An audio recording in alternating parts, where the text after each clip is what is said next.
Ensuite, hypothèque. Si je travaille dans un emploi saisonnier, est-ce que je peux tout de même être admissible à un prêt hypothécaire? La réponse, c'est oui, mais tout dépend de la façon dont va être considéré votre revenu par le prêteur.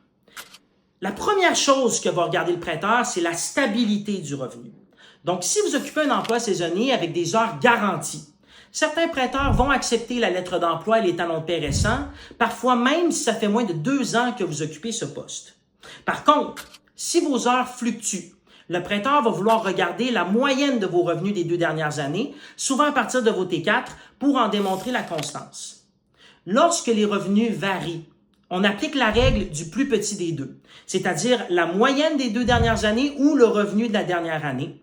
C'est une technique prudente qu'on utilise pour vraiment bien refléter votre réalité et s'assurer que le revenu qui est utilisé pour qualifier le prêt reflète votre situation actuelle. Dans certains cas, si votre revenu saisonnier, votre emploi est bien établi et que le revenu d'assurance emploi revient à chaque année, on peut considérer en partie ou en totalité ce revenu-là à condition que celui-ci ne dépasse pas généralement 30% de votre revenu total. Encore là, on veut démontrer la stabilité et la constance de votre profil.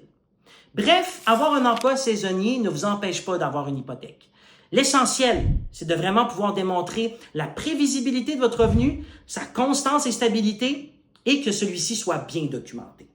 Donc, les amis, vous savez quoi faire. Au plaisir.